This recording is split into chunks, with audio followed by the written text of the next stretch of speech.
일단 매수 포인트가 여기서 떨어졌다는 게 중요한 거죠. 네, 그럼 여기서 사놓으면 되는 거야. 그러면 어떻게 됐을까요? 6,000원대까지 무려 300%가 급등을 하게 됩니다.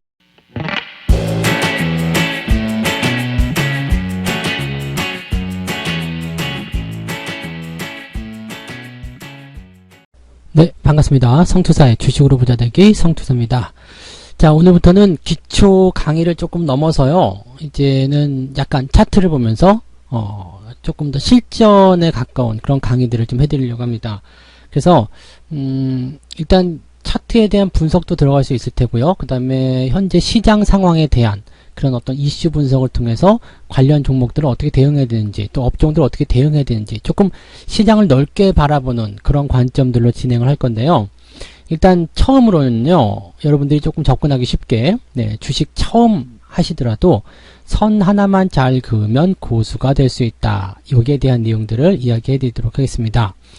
이것은 이제 기술적 분석의 사실은 끝판왕이다 라고 볼 수 있겠고요. 여러분들이 이것을 알게 되면은요, 그동안 알고 있었던 그 모든 기법이나 모든 이야기들을 전부 다 그냥 쓰레기통에 쳐박고 싶을 정도로 좀 강력한 기법이라고 좀 보시면 되겠습니다. 사실 이거 하나만 알아도요, 여러분들이 큰 시세를 준비하는데 전혀 지장이 없고요. 또 그런 종목들에게서만 나타나는 공통적인 특징들이라고 보시면 되겠습니다.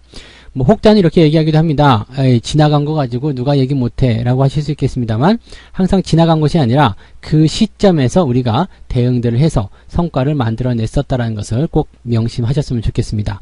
선 하나만 잘 그으면 고수된다. 실제로는 선이 하나가 아니라 2개 또는 3개가 될 수도 있겠지만 선만 잘 그으면 고수가 된다. 모든 기법, 모든 그런 뭐 캔들에 대한 내용들, 책, 공부 다 안 하셔도 됩니다. 자, 그렇다고 해서 너무 맹신하셔는 안 되겠습니다만, 그래도 여러분들이 쉽게 차트를 분석하고 종목을 분석하는 데 도움이 되시리라 생각합니다. 자, 일단은 이 썸네일 안에 들어가 있는 이 아래쪽 대각선, 그 다음에 밑에서부터 옆으로 쭉 가고 있는 이 그 평행선, 이 두 가지를 좀 잘 보셔야 됩니다. 그래서 이 직선 두 가지가 사실은 오늘 그 강의의 핵심이에요. 그래서 첫 번째 거는 아래쪽 사선이고요. 두 번째 거는 왼쪽으로 연결되는, 즉 평평한 그런 직선이라고 보시면 되겠습니다. 이것이 차트에 어떻게 적용이 되는지 이제부터 설명을 좀 드리도록 할게요. 자, 종합주가지수 차트의 모습이고요. 종합주가지수보다도 이제 약간 변동성이 있다거나 큰 성장세를 보이고 있는, 상승세를 보이고 있는 그런 종목들을 보시는 게 좋겠죠. 최근에 가장 움직임이 좀 좋았었던 종목들 뭐가 있을까 고민을 좀 해봐야 될 것 같은데, 그냥 가볍게, 네, 디지털조선에 대한 종목을 한번 보도록 하겠습니다. 디지털조선 같은 경우는요, 일단 이렇게 차트를 조금 길게 보는 게 중요해요. 첫 번째, 차트를 조금 길게 보자. 자, 이렇게 말씀 좀 드려야 될 것 같죠? 그래서 첫 번째 내용은 차트를 조금 길게 보는데, 중요한 건 차트를 이렇게 길게 보고 나면 고점이 형성되는 구간이 있을 것이고요. 이렇게 고점이 형성되는 구간, 그 다음에 저점이 형성되는 구간, 이런 것들이 눈에 좀 보이실 거예요. 그러면 이 구간들을 이용해서 우리가 앞으로 종목들이 어떻게 변화가 될 것인지, 또 이러한 고점과 저점은 어떻게 형성되는지를 확인을 하실 수가 있습니다. 잘 보세요. 자, 고점이 일단 평평하게 형성될 때는 그냥 놔두세요. 그냥 놔두시고요. 대신에 이제 추세 자체가, 이 흐름 자체가 우하향으로 바뀌고 있을 때, 그럴 때가 중요한 겁니다. 그러면 고점에서부터 이렇게 낮아지는 관점들이 생길 거예요. 요 낮아지는 관점에서 이렇게 평행선을 그어주세요. 이게 첫 번째 선입니다. 네, 굉장히 쉬워요. 첫 번째 고점, 그 다음에 두 번째 고점을 이어주면 돼요. 이렇게 그어주면 그냥 요 선 안에서 움직이게 됩니다. 요 선이라는 것은 이제 추세선과 같이 구분해서 지으시면 되는데요. 추세선이라는 것에 대한 강의는 지난번 강의에 들어 있습니다. 그래서 성투사의 주식 배우기를 잘 뜯어보시면 이 추세선 강의를 우리가 확인하실 수가 있을 겁니다. 자, 그리고요, 저점대를 또 이렇게 그어봅니다. 그 저점대를 이렇게 그어보면요, 하나의 어떤 틀이 만들어지게 되죠. 요것을 이제 우리가 채널이라고 얘기합니다. 그래서 요 범위 안에서 주가는 이렇게 신기하게도 움직이게 됩니다. 지지선을 깨지 않으려고 하고 있고요. 지지선에 다다르게 되면 고점까지 다시 올라서게 되고요. 고점 때는 이제 다시 또 넘어가지 않는 형태의 모습이 나타나죠. 이게 일반적으로 흘러가는 형태의 모습이에요. 그러니까 주식이라는 것은요, 하나의 방향성을 결정하게 된다. 내려가든 올라가든 이렇게 방향성을 결정하게 되면 흐름 자체가 그렇게 쭉 타고 갑니다. 그냥 한쪽 방향 결정했어. 나 내려가기로 결정했어. 그러면 그냥 내려가는 거예요. 나 올라가기로 결정했어. 그럼 올라가는 겁니다. 내려가기로 결정했다가 갑자기 올라가거나 올라가기로 결정했다가 갑자기 내려가거나 이런 게 없어요. 그냥 일관적인 부분을 쭉 간다는 얘기죠. 이게 바로 추세라는 것입니다. 추세. 네, 추세. 이 추세라는 것은요, 우리가 흔히 항공모함 또는 덤프트럭 이런 것과도 많이 비교합니다. 경차와 덤프트럭, 제동거리, 여러분 뭐 그냥 딱 생각하시면 아시겠죠? 경차 같은 경우는 앞에 뭔가 위험 상황이 나타났어요. 그 브레이크를 딱 밟았어. 급브레이크를 삑 하고 밟았어요. 그랬더니 어떻게 돼요? 바로 쓰죠. 근데 덤프트럭은요, 짐까지 많이 실었어. 그럼 어떻게 돼요? 브레이크를 밟아도 한참 밀려나갑니다. 그것이 바로 제동거리죠. 조그만 통통배가 배를 돌리려고 하면요, 뒤쪽에 엔진 하고 이제 오른쪽 엔진, 왼쪽 엔진 서로 이렇게 번갈아 가면서 배를 돌려버리면 그냥 바로 돌아가요. 그런데 큰 항공모함 같은 경우는요, 그렇게 돌다가는 배가 뒤집어지겠죠. 그래서 큰 항공모함 같은 경우는 이게 변침을 할 때 크게 돌아갑니다. 그러니까 작은 통통배는 그냥 여기서 이렇게 휙 돌아간다면 큰 항공모함은 이렇게 크게 회전 반경이 굉장히 크게 돌린다는 이야기죠. 이게 무슨 얘기냐면 추세라는 것이 바로 그런 거라는 얘기입니다. 한 번 방향을 결정하게 되면 그 방향으로 계속 지속하려는 특징이 있다. 그러면 이걸 가지고 어떻게 이용할 수 있는데요? 이런 질문이 나와야 되는데, 네, 나오셨나요? 그래서 뭐 어쩌라고, 네, 이렇게 지금 승질 내고 계시면 맞는 거예요. 어쩌라고, 네, 그 어쩌라고에 대한 이야기를 해드릴게요. 자, 지금 추세선을 이렇게 그어봤어요. 그래서는 우하향으로 이렇게 진행이 됩니다. 우하향으로 진행이 되는데, 여기서 이제 특징적인 부분이 하나 있어요. 뭐냐면, 저점을 계속해서 만들어내는 모양새이죠? 저점을 계속해서, 이렇게, 개점을 계속. 저점을 계속 유지하는 모습이 있는데 어느 틈에 가다 보니까 저점을 내려오지 않아요. 저점까지 내려오지 않고 자꾸 저항대 위에서 놀고 있어. 이게 뭐지? 뭔가 의심이 되는 상황이 좀 만들어진 거예요. 그러면 여기에서 우리가 선을 하나 그어줍니다. 짜잔, 이렇게요.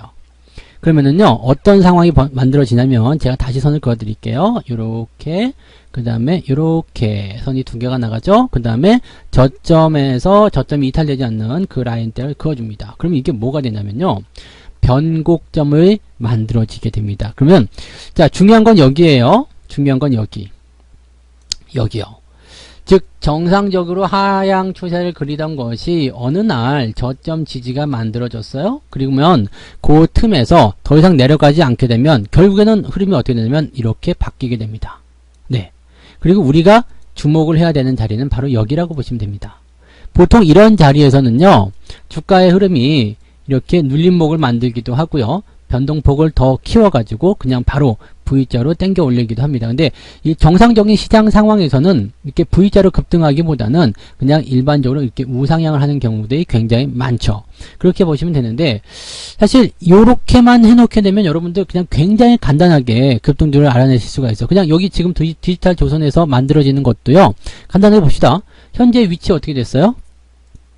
요 위치 잘 보세요. 네. 이렇게 선을 그었어요. 그 다음에 저점이 이렇게 형성이 됐습니다. 그러면 어디가 매수의 포인트가 될까요? 네, 뭐 쉽잖아요. 그죠? 여기서 매수를 해놨어. 매수를 해놨더니 어떻게 돼요? 급등이 나타났죠. 무려 얼마나 올랐을까요? 한 100% 정도는 올랐을 것 같은데요. 그죠? 1,800원에서 3,500원대까지 거의 100% 가까이 상승이 만들어지게 됩니다. 자, 이것은 그냥 여기서만 나오는 것이냐? 아닐 겁니다. 지난 차트를 한번 들여다볼게요. 이렇게 들어갑니다. 자, 이건 어떻게 볼까요? 네, 자, 보세요. 여기도 마찬가지예요. 이렇게 그어도 되는데, 사실 이렇게 긋게 되면 변동성이 굉장히 커지죠. 그러면 우리가 차트를 요 정도까지만 일단 봅시다. 요 정도까지만 이렇게 볼게요. 그러면 추세가 어떻게 진행되는지가 좀 대충 나타날 거예요. 여기는 정상적인 범주보다 조금 많이 올라간 상황이죠. 네. 그 다음에 저점을 이렇게 그어 보겠습니다. 저점은 일단은 유지가 잘 되고 있는 상태네요. 그 다음에 고점은 약간 정상적인 범주에서 벗어났어요. 이건 변태 같은 주식들이야. 그죠? 변태 같은 포지션들이기 때문에 이건 일단 버려. 변태는 버리고요, 조금 정상적이다 싶은 애들만 가지고 들어갑니다. 이렇게 들어가는 거죠. 자, 그러면 잘 보세요. 지금 추세가요, 이렇게 저점을 계속 유지하고 고점대에서 저항 들어오면 다시 내려가고 이렇게 됩니다. 근데 어느 순간 갑자기 뭐가 됐어요? 밑으로 안 들어오고요. 여기서 놀아. 이거 뭐지? 이상한데? 이렇게요. 그어봅니다. 그 라인을 긋는 거예요. 그러면 만나는 지점이 생길 거란 말이에요. 그럼 쭉 가볼게요. 만나는 지점. 자, 어디가 매수 포인트가 될까요? 네. 이렇게 포지션이 나타나게 되겠죠. 여기서는요, 뭐 눌림목이 나오든, 뭐 포지션이 뭐 갑자기 뭐 캔들이 적산병으로 터지든 그거는 중요하지 않습니다. 일단 매수 포인트가 여기서 떨어졌다는 게 중요한 거죠. 네, 그럼 여기서 사놓으면 되는 거야. 그러면 어떻게 됐을까요? 6,000원대까지 무려 300%가 급등을 하게 됩니다. 근데 문제는요, 이렇게 주가가 크게 급등을 하고 난 다음에 어떻게 돼요? 일단 나 올라올 만큼 다 올라왔어. 다시 내려갈게. 라고 생각을 하는 거죠. 그러면서 주가가 하향 곡선을 그리게 됩니다. 이 영광은 다시 오지 않아요. 그래서 우리가 항상 주식을 매수할 때 고점에서 따라 들어가면서 매수하는 것이 아니라 어떻게 해요? 밑에서 흐름이 바뀔 때, 그럴 때 매수하라는 이야기를 하고 있는 겁니다. 이해가 되시나요? 그러면 이 종목이 이렇게 해서 진행이 되고 나서 어떻게 됐어요? 한참 동안, 오랫동안, 그 후로 오랫동안 고생을 하고 나서 그 다음에 어떻게 돼요? 다음 변곡점이 나올 때까지 이 종목이 이렇게 움직임이 나오더라. 네. 그러고 나서 주가가 또 급등을 하더라. 이런 얘기가 되는 거죠. 주식이라는 것의 일생은요, 상승과 하락의 반복이죠. 그렇기 때문에 이 변곡점을 알아내는 것이 굉장히 중요하다고 말씀드릴 수 있는 겁니다. 사실 이것만 알면요, 여러분들 주기에 따라서 흐름이 나타나는 그런 주식들은 다 잡아먹을 수 있어요. 근데 여기서 이제 하나 건드리지 못하는 것이 하나 있죠. 뭐냐면 급등주. 급등주는 어느 날 재료를 가지고 막 튀어 올라가거든요. 그렇기 때문에 사실 이런 종목들, 이런 그 기법을 가지고서 급등주를 공략하는 것은 좀 어려워요. 하지만 여러분들이 충분히 이런 패턴을 이용하게 된다면 급등도 급등 나름이다 이거죠. 네, 하락 이후에 갑자기 급등 나오는 경우 있다 없다? 없다. 자, 하락 이후에 추세를 전환시키고 나서 준비하고 나서 올라가는 거야. 왜냐면 얘네들도 준비할 시간이 있어야 되거든요. 형님들 준비하셔야죠. 네. 준비하시고 나서 충분히 드시고 나서 그리고 나서 주가가 상승하는 거예요. 매집도 안 했는데 주가가 올라가는 게 어디 있습니까? 그래서 항상 보시면 주가의 추세가 이렇게 흘러내리고 저점 유지되고 그리고 나서 뭔가 기간이 주어집니다. 이거